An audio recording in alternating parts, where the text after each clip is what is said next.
नमस्कार, सीएनबीसी आवाज पर आप सभी का स्वागत है। मैं हूं हर्षिता सावंत। देश भर में इस त्योहारी सीजन में काफी धूम है, बाजार जगमग है, लोगों के फुटफॉल्स बढ़ रहे हैं और आप और मेरे जैसे लोग बाहर जा रहे हैं, खाना खा रहे हैं, शॉपिंग तो भरपूर हो रही है। तो इसी का एक पल्स सीएनबीसी आवाज लेकर आ रहा है। इस खास स्पेशल में मेरे साथ आज है वेस्ट लाइफ डेवलपमेंट के chief operating officer Saurabh Kalra. हम सब जानते हैं कि वेस्ट लाइफ डेवलपमेंट का वेस्ट और साउथ जोन मैकडॉनल्ड्स वाला branch Westlife Development handle करता है। तो welcome to the show Saurabh. Thank you very much. आवाज पर स्वागत है। मुझे बताइए, ये फेस्टिव सीजन में बाहर जब आप जाते हैं, मॉल्स में चमक धमक है, आप जैसे ब्रांड्स के लिए कितना उत्साह है? फुटफॉल की सिचुएशन क्या है? वो काफ़ी उत्साहवर्धक है। बाहर का एनवायरनमेंट अगर हम देखेंगे मॉल्स में स्पेशली, आपने जैसे बोला 2 साल के बाद करीबन मॉल्स आज उतने ही वाइब्रेंट हैं। वो पहले वाली फेस्टिविटीज़ की फील आती है वहाँ पे, और हम देख रहे हैं ये इसका मैकडॉनल्ड्स पे भी काफ़ी अच्छा असर पड़ रहा है, स्पेशली शॉपिंग रिलेटेड टाइम में। हमने देखा जो अप्रैल में जून में भी जो फेस्टिवल्स थे उनका बहुत ही अच्छा रिस्पांस था। इनफैक्ट थिएटर जो पीछे पहले इतना अच्छी रिकवरी नहीं करी थी, उसने भी अप्रैल में जून में वापस रिकवरी करी। तो काफ़ी अच्छे साइंस हैं, हमें अच्छा लग रहा है, काफ़ी उत्साह है मार्केट में, और हमें लगता है कि ये ट्रांसलेट होगा हमारे लिए भी सेल्स में। जब आप कहते हैं ट्रांसलेट होगा सेल्स में, तो आप किससे कंपेयर कर रहे हैं? क्या आप सीधे FY19 प्री कोविड टाइम से कंपेयर कर रहे हैं, क्योंकि वही एक बेंचमार्क होगा एक्चुअल इंप्रूवमेंट दिखाने के लिए? 2 साल बीच में तो बाय डिफॉल्ट चल गए। जी बिल्कुल बिल्कुल। सो जब मैं आपसे कंपैरिजन की बात कर रहा हूँ, इनफैक्ट जब Q1 के भी हमने रिजल्ट डिक्लेयर करे तो डाइन इन हमारा प्री कोविड विच सेम क्वार्टर ऑलमोस्ट 15% ज़्यादा था ऑन FY20 की तुलना में, जो कि अप्रैल में जून 19 का जो पहले कोविड के पहले का टाइम था, तो उससे भी 15% ऊपर था। हमने सेम स्टोर्स में भी अगर हम देखते थे तो कंपैरेटिवली भी वो हम 10 से 12% ऊपर थे। तो हम काफ़ी खुश थे इस बात से कि डाइन इन जो लोगों को लग रहा था रिकवर होगा कि नहीं होगा, वो बहुत अच्छा रिकवर किया। इसके अलावा अच्छी बात ये है कि जो नया यूज़ केस ओकेजन जो ये पैदा हुआ डिलीवरी के लिए, वो भी मेंटेन्ड और वो भी ग्रो कर रहा है। तो इनफैक्ट आर Q1 नंबर्स 40% की ग्रोथ थी, जिसमें डिलीवरी का तो बहुत बड़ा कंट्रीब्यूशन था ही। डाइन इन ने भी 15% का इजाफा देखा प्री कोविड जो FY20। तो ये तो Q1 की बात हुई जो सब लोग जानते हैं। मैं आपसे पूछना चाह रही हूँ कि गणेश उत्सव हुआ, नवरात्रि हुई, अब दिवाली आएगी, अब छुट्टियां भी हैं, तो डाइन इन का एक्सपीरियंस कितने लोगों ने ज़्यादा लिया है इस फेस्टिव सीजन के दौरान, या दिवाली तक कितना और ले पाएंगे?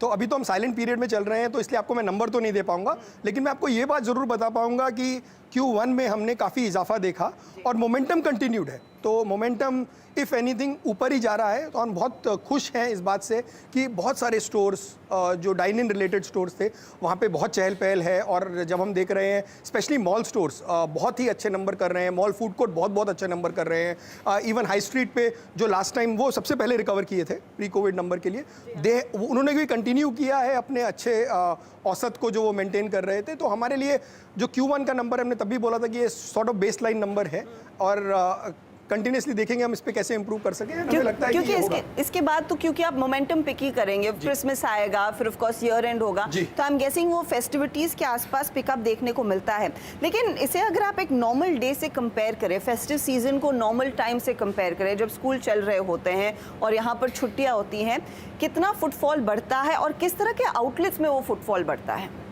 सो जो डाइन इन का जो फुटफॉल होता है वो रिलेटिवली बढ़ता है।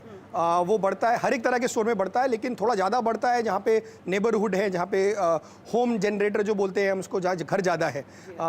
जैसे मैं एरिया बताऊंगा आपको, कांदीवली में जैसे वो पूरा का पूरा एक बड़ी लोकेलिटी है, वहाँ काफ़ी अच्छा सेल का इजाफा होता है। लेकिन सारे के सारे मॉल्स, बिकॉज मॉल्स काफ़ी कुछ करते हैं लोगों को अट्रैक्ट करने के लिए, सेल का टाइम भी होता है, प्लस शॉपिंग होती है क्योंकि त्यौहार का टाइम है, इसके लिए इंडिया में शॉपिंग काफ़ी होती है। तो उसके चक्कर में मॉल्स की सेल बढ़ती है, जो हमारे हाई स्ट्रीट स्टोर है उनकी सेल बढ़ती है, और जो रेजिडेंशियल रिलेटेड स्टोर है उनमें भी काफ़ी इजाफा होता है। और यहाँ पर क्योंकि हम ये डाइन इन की बात कर रहे थे, आपके डिजिटल सेल्स में भी एक इम्प्रूवमेंट देखने को मिली है। स्पेशली Q1 में मैं नोटिस करी थी 55% आपके रेवेन्यूज़ डिजिटल से आए। तो जब आप डिजिटल कहते हैं, क्या ये वो लोग हैं जो आपके ऐप पर जाकर ऑर्डर कर रहे हैं, जोमेटो स्विगी से ऑर्डर कर रहे हैं?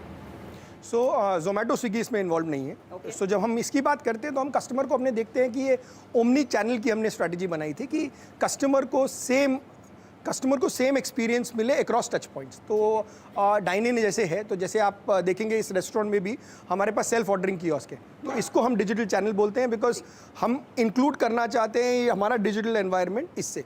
फिर एक और ऐप है जिसमें कस्टमर्स को ऑफर मिलती है, रेगुलर कस्टमर उसमें आइडेंटिफाई हो सकते हैं, उसको हम मैकडॉनल्ड्स ऐप बोलते हैं, लॉयल्टी ऐप है वो। तो उस ऐप में भी ऑफर्स हैं, वो भी काफ़ी अच्छा कर रही है, वो भी डाइन इन रिलेटेड है कम्प्लीटली।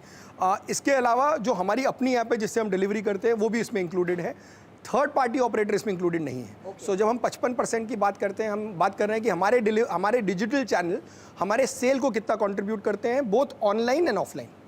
तो डिजिटल के जरिए से जितनी सेल आती है हम उसको अपनी डिजिटल सेल बोलते हैं। इसमें 3PO इंक्लूडेड नहीं है और इसमें ये डिलीवरी सेल का भी नंबर नहीं है। तो क्योंकि आप अपने ऐप को भी इस समय एक्सेसिवली पुश करना चाहते हैं इस ओमनी चैनल अप्रोच में, इस समय किस तरह के डाउनलोड्स हैं और वहाँ पर लार्जली किस तरह का आपको डेली एवरेज यूजर एक्सपीरियंस देखने को मिल रहा है? सो हम जनरली ब्रेकअप तो नहीं देते हैं, लेकिन पिछली क्वार्टर में भी जब हमने रिजल्ट अनाउंस करे थे तो almost active users, monthly active users MAU बोलते हैं उसको, हमारा 1 मिलियन आ गया था। तो वो 1 मिलियन 10 लाख का मंथली एक्टिव यूजर बेस आ गया था। तो हम काफ़ी खुश हैं because we are seeing lot of traction उस वाली फील्ड पे, और बहुत लोग जो हमारे ऐप पे ऑर्डर करते हैं वो कंटिन्यू करते हैं उस ऐप पे। तो बिकॉज रिटेंशन इंपॉर्टेंट है, तो बेस्ट इन क्लास रिटेंशन है हमारा उसमें।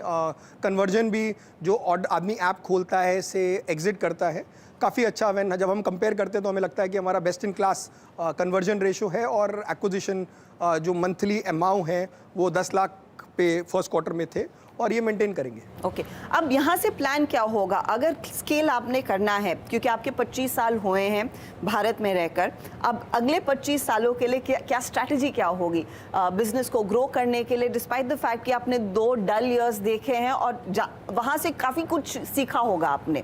तो जब स्केल करेंगे तो क्या स्टोर फ्रंट ज़्यादा बढ़ेगा, यानी कि ऑफलाइन ज़्यादा बढ़ेगा, या फिर इक्वल बिजनेस आपको लग रहा है आपको पैसा खर्च करना होगा ऑनलाइन के लिए भी?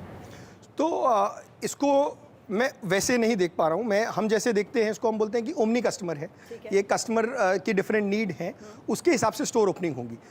सो जैसे बहुत सारे स्टोर, अगर हम डिलीवरी की भी सेल करते हैं तो हमको रेस्टोरेंट तो चाहिए, और हमने बहुत बार करके देखा है ये मैथ्स कि हम ओनली डिलीवरी प्लेयर तो नहीं बन पाएंगे। तो आप देखेंगे मैकडॉनल्ड्स में इनफैक्ट बहुत जगह आप देखेंगे कि ड्राइव थ्रू भी होगा, साथ में टेक अवे विंडो होगी अलग से, डाइन इन होगा, और वही किचन डिलीवरी कर रही होगी, बिकॉज हमारी किचन की कैपेसिटी ग्लोबली बहुत हाई होती है। तो हम इसको यूज़ करने के लिए हमारे लिए इंपॉर्टेंट है कि हम ये ओमनी चैनल पे भी काम करें। तो आप स्टोर फ्रंट्स देखेंगे बहुत सारे, जैसे हम ऑलरेडी बोल चुके हैं अगले 4-5 साल में हमारा कोशिश है कि 200 से 300 स्टोर और खोलें। तो टोटल काउंट आपका फिर 500 से ऊपर रहेगा या 500 तक होगा? बिल्कुल, तो कोशिश यही है कि जल्दी से जल्दी 500 पे पहुंचा जाए। हमने पिछली बार ऑलरेडी अमित ने अनाउंसमेंट किया था कि हम 500 स्टोर अगले 3 से 4 साल में करेंगे टोटल।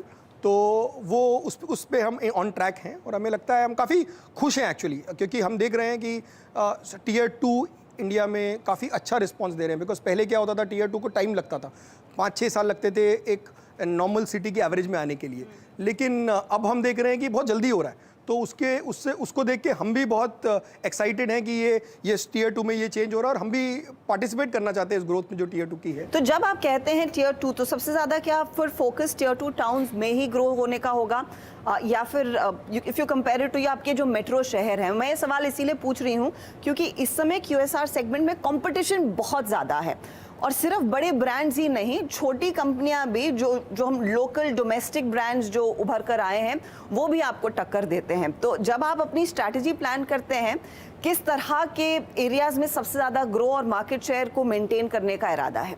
बहुत अच्छा क्वेश्चन पूछा आपने मुझसे, बिकॉज यही बात हम लोग करते रहते हैं अपने बोर्ड रूम में भी, लेकिन हम बहुत क्लियर है, हमारा कंपटीशन कोई दूसरी दुकान नहीं है, कोई दूसरा रेस्टोरेंट नहीं है।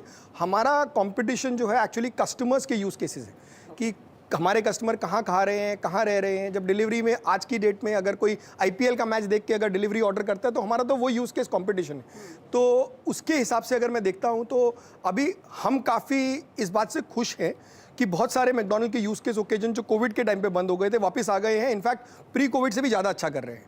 और इसके अलावा हर जगह, वेदर ये बड़े शहर हैं छोटे शहर हैं, सब जगह हम ग्रोथ देख रहे हैं। तो मुंबई में हमने करीबन 5 से 10 स्टोर हर साल खोले हैं। मुंबई में तकरीबन 100 स्टोर है हमारे, बट मुंबई में भी हमें लगता है कि हम 5 से 6 स्टोर हर साल खोल सकते हैं, और ये ज़रूरी भी होगा, क्योंकि हमारी लीडरशिप जो है हम उसको कॉम्प्रोमाइज़ नहीं करना चाहते। तो ये बड़े शहरों में लीडरशिप मेंटेन करें और छोटे शहरों में और स्टोर खोलें, ऐसा हमारा मानना है। टिपिकली तभी हमारे करीबन, जैसे मैंने आपको बोला, हम 20 से 25 स्टोर कन्वेंशनली खोलते आए हैं। अगर हमको ये 200 स्टोर करने हैं तो 40 स्टोर खोलने पड़ेंगे साल के, 40 के ऊपर। तो अगर ये करना है तो जो हम बड़े शहर में करते थे वो तो करते आए, चलता जाएगा। और इसके अलावा जो एडिशनल स्टोर है वो मुझे लगता है कि काफ़ी कुछ टियर 2 से आएंगे, और काफ़ी कुछ ड्राइव थ्रू भी होंगे, हाईवे के भी स्टोर होंगे। सो ऐसा लग रहा है ग्रोथ लेकिन राउंडेड होगी, एक रीजन को स्क्यूड नहीं होगी या किसी सिटी स्पेसिफिक को स्क्यूड नहीं होगी। आप कह रहे हैं एक राउंडेड ग्रोथ का फोकस रहेगा। इस राउंडेड ग्रोथ को अचीव करने के लिए, जहां पर आपका प्राइमरी फोकस है, इन स्टोर ग्रोथ भी है, डिजिटल सेल्स भी करने हैं, किस तरह का इन्वेस्टमेंट वेस्टलाइफ डेवलपमेंट करेगा?